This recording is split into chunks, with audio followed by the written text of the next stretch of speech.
singing with us, church family. My name is Dan. It is my honor to serve as pastor here, and we will be hearing a main message today out of the Bible. We're in the book of James. So much happens in our lives, it's hard to keep track of it all, and I came across a friend of mine this past week who was expressing publicly that his parents were troubled because they had a house fire over the holidays and burned down a massive portion of their home. And then the trouble was even more complicated in that 13 years ago this month, they had their first house fire.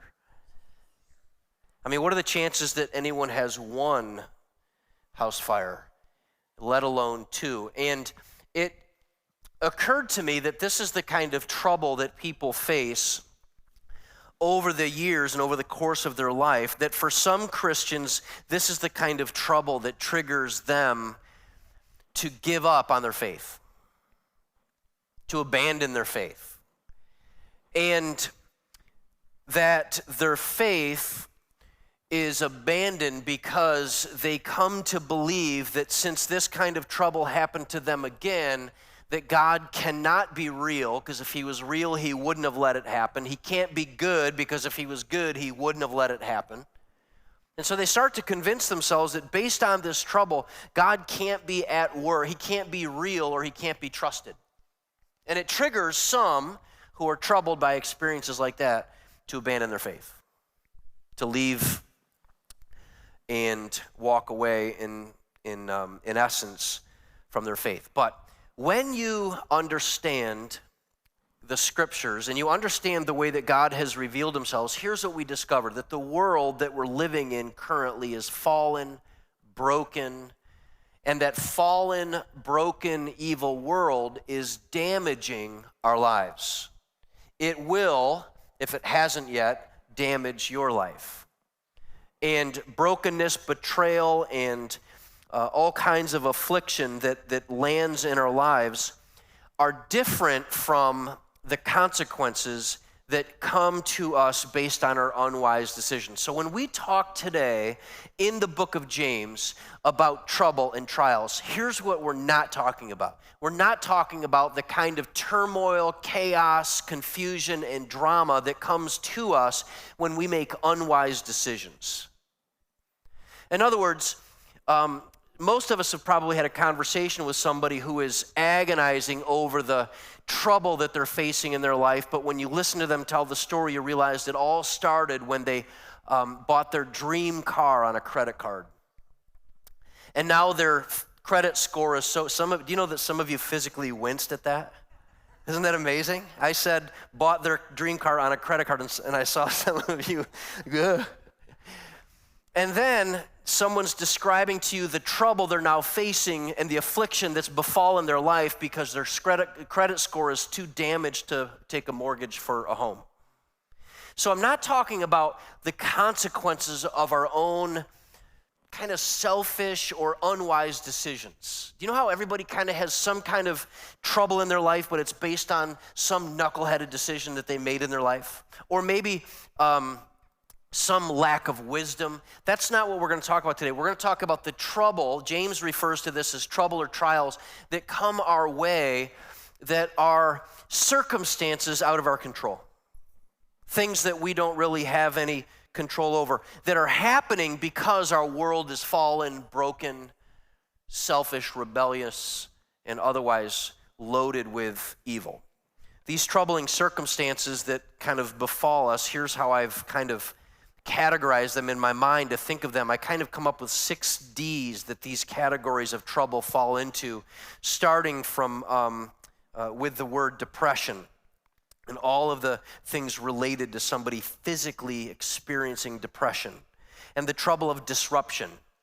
Disruption would be something that happens to our family. And then you might think of another category called disaster. The house fire of my friend, that would be a disaster. Flooding or other circumstances beyond your control, right?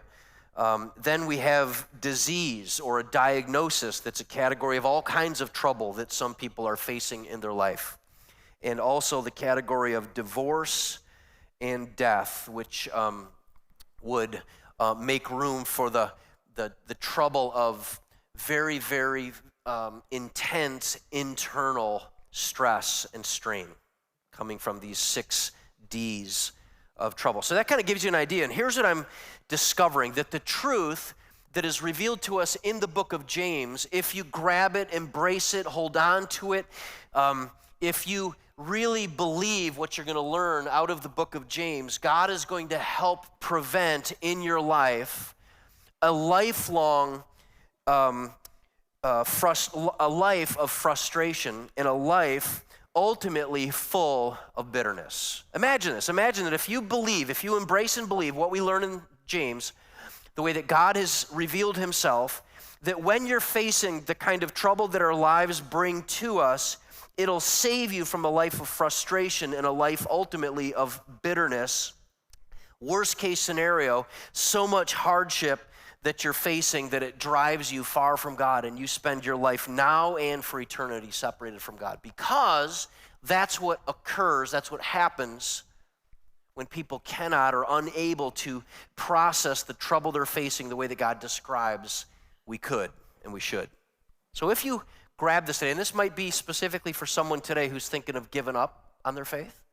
This might be for someone today who is thinking of restarting their faith, and you're going to realize that what you're facing in your life that has pushed you to consider restarting your new faith in God as a result of God at work redeeming that trouble that you're facing, or using that trouble, leveraging that trouble that you're facing. So we're going to be in a series on the book of James. 10 weeks in a very practical book on how to live out your faith. And in your notes here, the handout had a poster, which is from the Bible Project. Love this group. Follow them, support them, and use their resources regularly. Here's an overview of the book of James. If you want to know where we're headed and how we're going to look at the book of James, it's all animated right here. Also, great family worship if you have kids and you're trying to teach them and talk through some of the Bible with them. This same poster is in the church app. If you click on Sunday messages and then you click on notes, you'll get a digital version of this that you can keep with you as you're filling in the handout there digitally. Also, I want to make sure that you know that we have a Grow on Your Own resource that you can buy for what it costs us. And if you pick one of these up, follow along with us. This is what we're reading and studying on Sundays. So a lot of what you need to kind of deepen your insight and go where we don't have time to go will come right through that book. So help yourself to the welcome wall, and you can buy that at the iPad out there. And we're grateful for these great resources and insights. Now, the book of James is written by James. I mean, imagine if you didn't come here today. Can you even imagine the ignorance? James wrote it. Who is James? James is a brother of Jesus. James is a leader in the church. And James is writing specifically to the church that has been scattered abroad. He refers to them as the 12 tribes. And what he's doing here is he's saying the 12 tribes, similar to the 12 disciples, represent that the old church of the Old Testament, God's people, have been scattered, and he has 12 disciples that represent the 12 tribes, pulling together the New Testament church and the Old Testament people of God, saying these are the same ones, and they're being identified as the same church, the new Israel in the New Testament. And he writes specifically to people who have been persecuted, and they've been persecuted so intensely that they've left their homes, they've left their homeland. They are scattered into different portions and places in the Mediterranean world. How did this happen, and why did this happen? Imagine, if you would, if I were a young, hip pastor, I would be presenting this with a watermelon up here and a big old sledgehammer. But I'm not, so you're going to have to imagine this. You're going to have to imagine this sledgehammer hitting this watermelon, and the first thing that you're going to notice that happens to the watermelon is it explodes and disperses into all kinds of pieces. This is literally what happened to God's people, the Hebrew people, as the regimes, the tyrants and the wicked kingdoms of Assyria and Babylon came crushing down onto God's people, and it pressed them so violently that they scattered and left their homeland. So they aren't gathered in a nation called Israel. Israel, the people of God, are all over in different house churches. And James is writing them. And James is telling them, it is possible, even though you faced what you faced in being displaced from home and being exiled and dispersed and scattered abroad, it's still possible to live your faith. No matter what you're facing in the hardship and the persecution, it's still possible. In fact, you're still responsible to live this faith out in reality, not just in theory. And it helps us understand what they're facing. These house churches that are outside of Palestine are distinctly Jewish, and he's writing to people who are suffering persecution and living in poverty, who have decided that for whatever reason, whether they're distracted or they decided to set aside their faith that came from their forefathers and kind of tackle and tread the difficulties of life separate from the faith that they were given by their fathers. So they are on their own, self-reliant, independent from God, and James is trying to say, hey, listen, I'm going to correct this, and then I'm going to challenge you. And that's what we'll find in the book of James, is correction and challenge. It'll be specific, it'll be detailed, and basically he calls for them and he challenges them. Live a life that's wholly devoted to God, even when you're facing trouble. Even when you're facing trouble. And let that trouble cause an even greater source of maturity and depth and dependence on God who created you and the God who saved your soul. So while James isn't going to introduce a new theology to us, what he's going to do is he's going to challenge believers on how you and I should live in a world that's broken, a world that's fallen, full of evil and rebellion and all kinds of other painful circumstances. So he teaches us what's the right way to live when everything has gone wrong. Our business, family, marriages, parenting, careers, when things are off the rails. James is teaching us, how then should we live even in the face of all of that trouble? So here's the summary theme of the book. You can follow along on the screen behind me. The message of James is that those who have been truly saved, people who are really born again, they really belong to God, that they must manifest that salvation. There is an outflow, an outworking, that real faith has real work. It demonstrates itself. There is fruit to it in practical ways that express themselves in their life.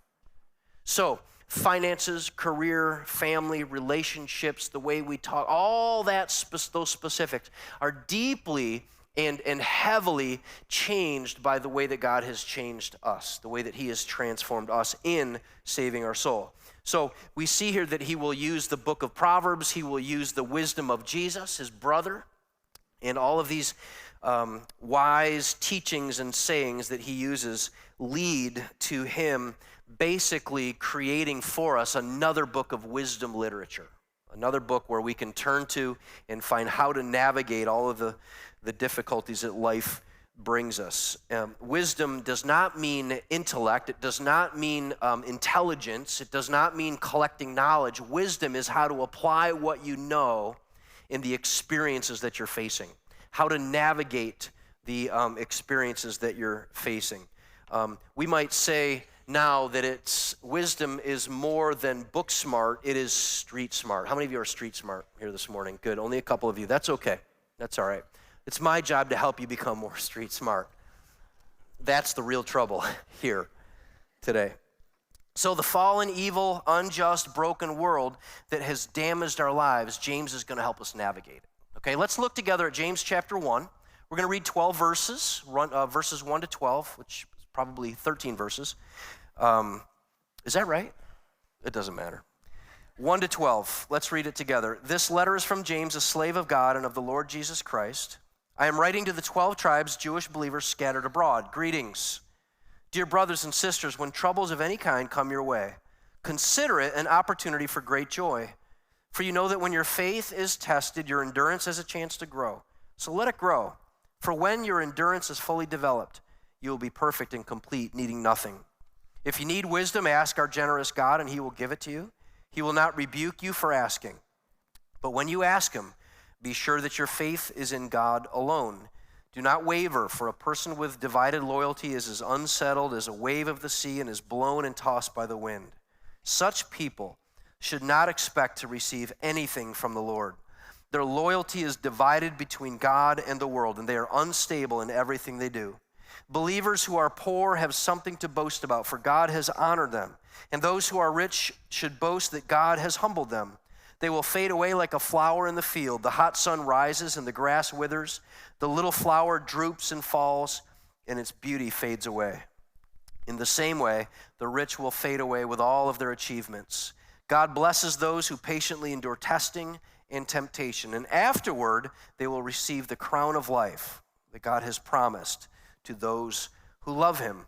So, number one, here's the idea. I'm going to give you I'm going to propose one truth to you that we learn in this passage, and then two specific ways in which we apply those. Okay, one concept, one truth, one kind of a theme, and then two specific applications for them. And here it is. The theme is, consider your troubling circumstances. When you think about them, when you have a view of your troubling circumstances, change the way you think of them and see them as an opportunity for joy.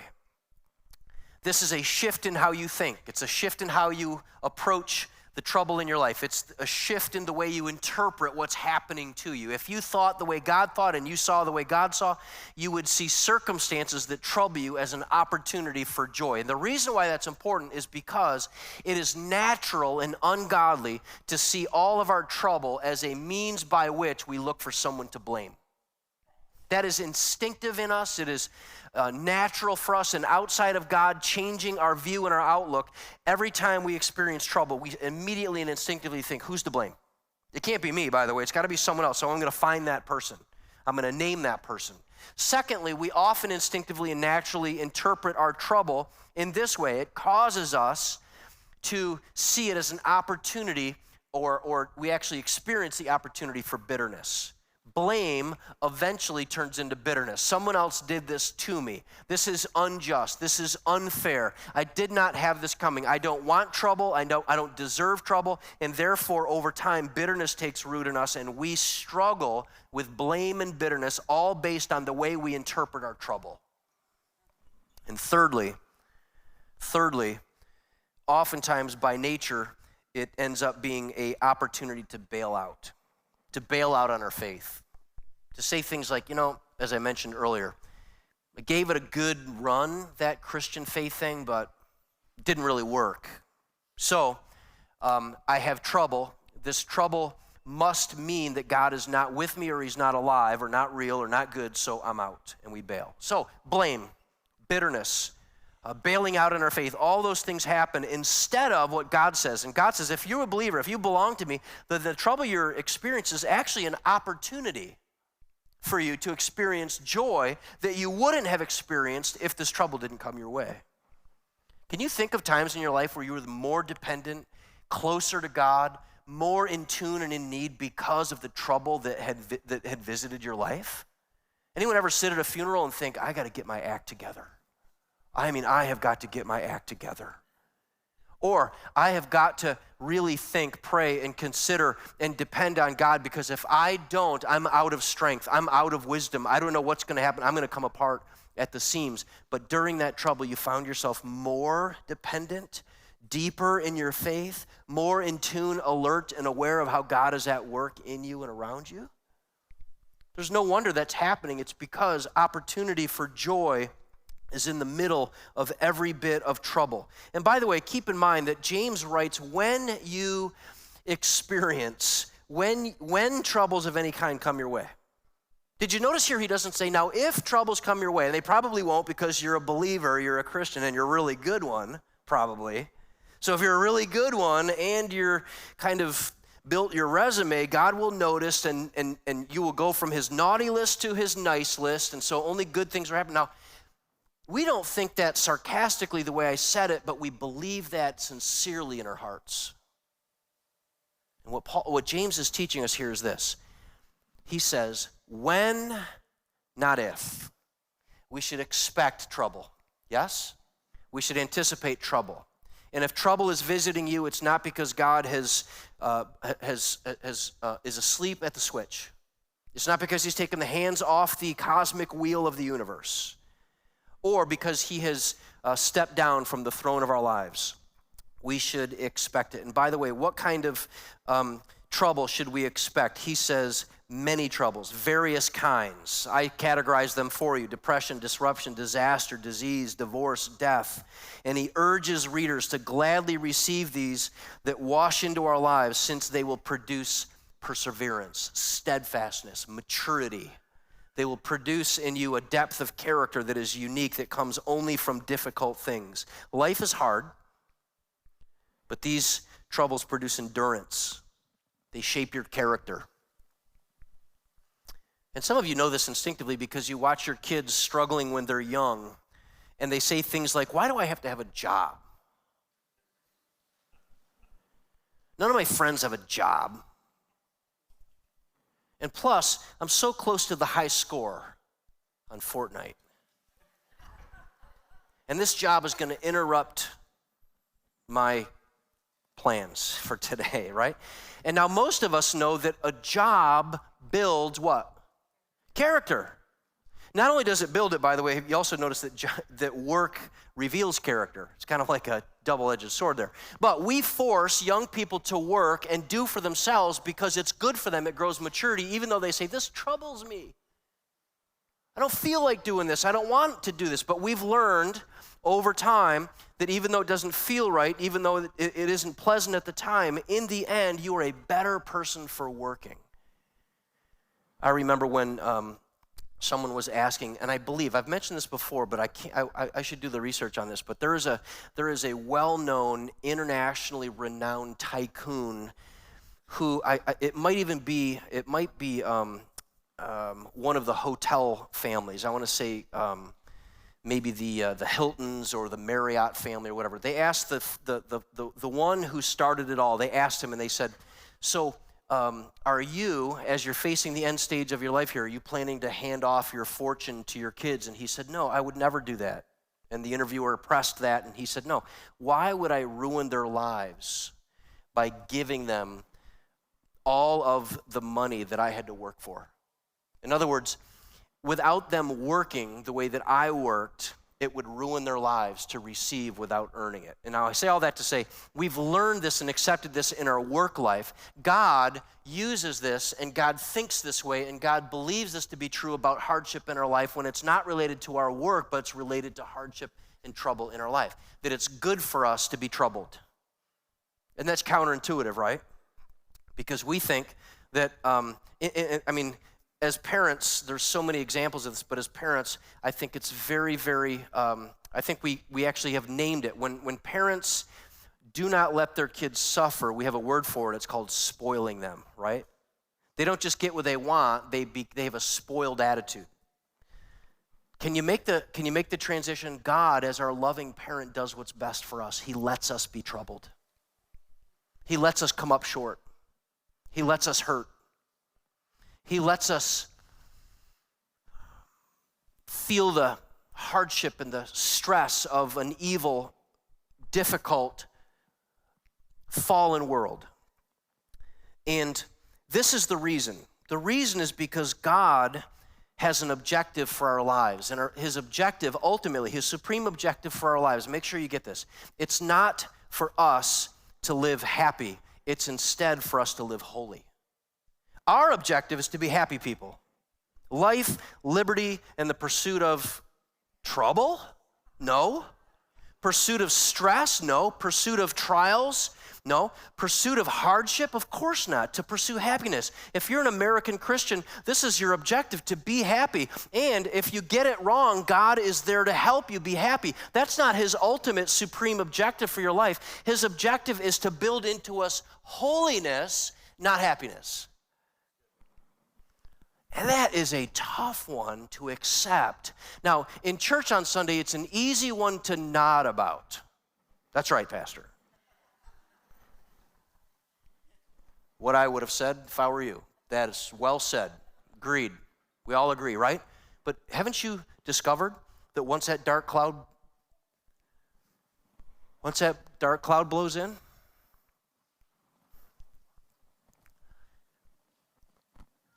We have legitimate questions about where God is in this trouble, whether or not he really cares, whether or not he's present, whether or not he exists. Why? It's because in our hearts, we've been convinced that the ultimate objective, and God helps this happen, we think, is to be happy. And what we learn in the scripture is that the way God views it is this: he saves your soul and secures you for eternity, and in the meantime, he is working to cause holiness in our lives, not just happiness. Is he glorified when we're joyful? Of course he is. But what he's saying is that the circumstances of our life shouldn't affect the depth of our joy. That's what he's teaching us here. That's what he's teaching us. And keep this in mind, that this is the same approach. Now, if you could imagine God is like a supreme physical therapist. In other words, pain always should, in God's view, should bring progress. Pain should bring progress. I'll never forget my first visit to physical therapy when I injured my hand in a freak incident that occurred as trouble befell me. Remember earlier I was talking about consequences of your ignorance versus there were some consequences in my life. I made a mistake and my snowblower bit my hand. And I had to go to therapy, and at hand therapy, my hand is swollen, my joints are broken to pieces, my bones are broken in my first few fingers, and I'm at hand therapy, and the hand specialist grabs my hand and very gently begins to invoke all kinds of holy hell on me. And all she does is just start to use my hand the way it's supposed to be and bend the joints where they're supposed to bend. And in a room full of people, I shot up out of my chair and spun like this. And then I looked around at everybody who was still seating and thought I should probably be sitting down during this, sat back down. And then she gives it another crank, and this time I let out a little, yike, wow. And then I had to know, does everybody do this, please? Tell me. Am I a baby? And she said, oh, no. No, the nerves in the hands is one of the worst pain that you could experience in the human body. I was like, thank God. Thank God I'm not a weenie. I was so concerned, so troubled. I didn't see anybody else dying on the table. She cranked that thing. And here's what I noticed. The next time I visited, there's more mobility, less pain. My physical therapist kept at it and kept the trouble pressure on my hand because pain in her mind was progress. The more pain, the more progress. And over time, I had more functionality, and in the long run, I was better off at the end of physical therapy than I was before, even though it was painful all the way. Pain is progress. That's the way God sees it. He gives us an opportunity for joy during our suffering and during our troubling circumstances. And he does so to help us get unstuck. Imagine if God is kind of like a physical therapist and he only wants you to be comfortable, he's allowing you to be stuck. He allows you to get stuck right there, immobile. He limits what you can do in your life. And by the way, if you have a physical therapist, when you start to express it's uncomfortable and they say, well, let's not press it, let's not push it. Find a new physical therapist, right? Secondly, God uses the trouble in our lives to test our faith. James tells us not only is he at work causing us holiness instead of happiness, he is also at work through these troubles testing our faith. What is he testing for? Listen to this. He's testing us during trouble to find out if our faith is real or not. If it's real, it'll endure. It'll persevere. If it's not real, here's what we'll say. We'll say, you know what? This philosophy, not this faith, because faith would be resting your confidence in a sovereign, compassionate, all-knowing shepherd king who rules over my life, and whatever he wants, I accept. That's called faith. But what the trouble does is the trouble forces us to decide if that's really faith, we live like that, is this what we believe, or is, in fact, what we have signed up for more of a philosophy. I like to call it a life enhancement philosophy. The Christian faith, a life enhancement policy, meaning, or a life enhancement philosophy, meaning this, that God desires, and this is the purpose of our faith, to help you and make sure that you live your best life now. A life enhancement philosophy. That if I do good and I bring God into my life, he's going to make good things happen for me. I'm going to get healthier, and I'm going to certainly get wealthier. Things are going to be more convenient, less trouble, more ease and happiness, right? And so when trouble comes, it helps test whether or not we have the real thing or if we just have a philosophy that over the course of our trouble, you add up a few of those and you go, you know what, I'm not living my best life now. I'm not really experiencing the health and wealth and happiness that I had hoped for and wanted and expected in the Christian faith. Don't you know people like this? And they say, nah, I'm really, it's not working for me.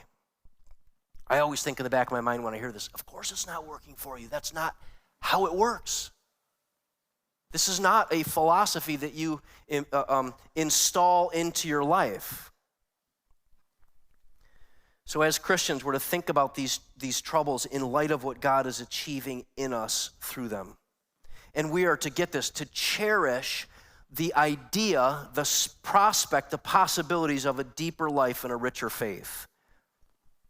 And that's what we're aiming for. Now, my mom spent years in a nursing home, and she had a physical therapist that she had to see on a regular basis.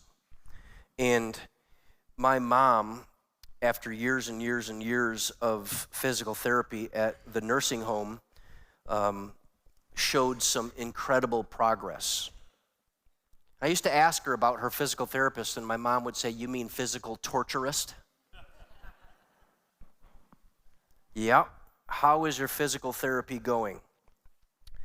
My mom would always tell stories of how her physical torturist would force her into painful positions. And at first she said, I don't want to go see her. I don't want to go to my appointment. I think I have the flu. But over time, my mom's physical therapist would say, and I would ask her, I'd say, how's it going? Is there progress? And she said, well, don't forget, not long ago when your mom came in here, we had to help her out of her bed, put her in a wheelchair. We wheeled her all the way down here. Now I understand, she just told me that she walked herself from her room down to the end of the sidewalk into your car so that you could take her to Gannon's for some homemade ice cream. I said, yes, praise the Lord. And she said, that is what we call progress. She's not stuck. She's not sick, she's not immobile, she's no longer stranded in her own bed. But through the hardship and the pain and the suffering of putting her in positions that are painful, she is now free to move and function and live more healthy and receive the divine inspiration and the divine hand of God in the form of a small single scoop chocolate peanut butter. Or peppermint patty. It's a tie. And this is happening because my mother finds herself in a situation now where because of this, weeks later, she's now able to persevere all the way to the car. And before she couldn't persevere. And see, this is what God does. He tests your faith and says, is it real? And if it's real, what does it do? It perseveres. It builds steadfastness. You keep on going. Some of you might be runners or into physical fitness, and you know the more you work, the more you run, what happens? The further you go. And this is what God does for us. Trials, troubles, and the more you experience, the further you go, the more you build up. So how should we face this turmoil? How should we face it? How should believers face today's trial? Let me give you two things real quick. Two things. Number one, talk to God and listen for his wisdom. So in trouble, here's the opportunity for joy. We spend more time talking to God, more time listening for his wisdom. The wisdom that you need for the trouble that you're facing is in God's book, and it's in his spirit as he's speaking to us in prayer and reading in the scriptures. That what we need in our lives comes from God. If you need wisdom, just ask God. He's generous. He gives liberally to you. Every trouble is an opportunity to pray for wisdom that comes from above, not from our friends, family, and coworkers. God's wisdom for your trouble on how to handle the poverty that you're facing, the wealth that you've just inherited, Some of that wisdom is packed up. We've got it available for you in the Financial Peace University. It's God's wisdom in the principles being taught by Dave Ramsey in that university, and how to handle your wealth and battle out of and through poverty. God's wisdom for your trouble and how to navigate the end stages of life, and teaching your kids to how to face death, and what are the eternal priorities and values that go on and on. How to sort through marriage and family crisis. It's all in the Bible. The wisdom of God, from God, comes to you through his word and through prayer and people that he provides to you. And when you ask him, you ask in faith, and that faith that you have is in God. It's not in how much faith you have. When you're in prayer, you're not placing your faith in how intense you are. You know that God doesn't hear you clearer the more intense and loud you get. Did you know that? Isn't that I'm so glad about that. He doesn't need you to holler at him in order for him to hear you and respond to you. And also, God doesn't respond to you because you're trusting in your resume, right? You don't do more good things, and then when you're praying, remind God of how much you have done for him and how long you have faithfully lived with him in order for him to answer. No, it is faith in God alone that he's capable, he desires to, and he certainly is a loving heavenly Father. And when we pray like that, we can pray without doubting. The premise of doubt, by the way, is that my desires are more good than God's desires. Secondly, how should believers face today's trials? Trust God and persevere for what? For his reward. There is a reward ahead. There is a reward for everybody who endures, everybody whose faith is authentic, everybody who finally finishes this journey called life. There is a reward. Look at how it's stated here in verse 12. God blesses those who patiently do what? Endure. What are they enduring? Temptation and testing. Jesus did it. We're asked to do it. Afterward, when? Right now? No, afterward, at the end, when it's over, when it's all said and done on this earth, and it's appointed unto man to die and face judgment. At that time, there is a reward that occurs, and afterward, after our life is over, we receive the crown of life that God has promised to those who love him. Now, I always pictured, when this verse kind of hit me, I always thought of this big, huge crown. I mean, my crown's going to be, it's going to be pretty big. What about yours? It's going to be pretty big. It's going to be like this. I always pictured it as like this just royal, eternal size bling, and we've got the jewels on there. And I often joke that when somebody does something good, that you can imagine that what you just did, you're going to get a whole new big old jewel right for that crown. Now, keep this in mind. What James is writing here is not a royal crown of authority. It's a different crown. This crown that he's describing is the crown that you would give someone who just won the race. It more like a wreath, indicating that this is a champion who's finished first, who overcame all the obstacles. It would be often worn by an emperor who was victorious in battle and had overcome all of the enemy's attacks, and they won the battle. They get the crown of life, meaning they are the champion who's finished the race. They've overcome all of the obstacles in the way, and in the end, you've won. Well done, good and faithful servant. Your faith endured to the end. Here's the crown of life. The reward that God offers us for patiently enduring is an eternity with Jesus. No more sorrow, no more tears, no more suffering, no more sin, only joy, only satisfaction, only fullness. And even though you may still be facing depression now, you say things like, I'm still running. Even though you may be facing today disruption in your life, you say, I'm still praying. Even though you may be facing disaster, you're saying, I'm still trusting. Even though the doctor may have said you have this disease, it doesn't really matter to you because you are saying out loud by faith, I'm never quitting. I will finish the race. Divorce, I'm going to finish the race. Death, it don't matter. I'm going to finish the race. Why? Because I am more dependent, more reliant, more trusting, more hope-filled that my God knows what he's doing, and my God is shaping me into who he wants me to be. And I'm going to be more mature now than I was before. I'm going to have a better perspective. How about this one? One day I'm going to wear the winner's crown, and that's the reward I'm aiming for.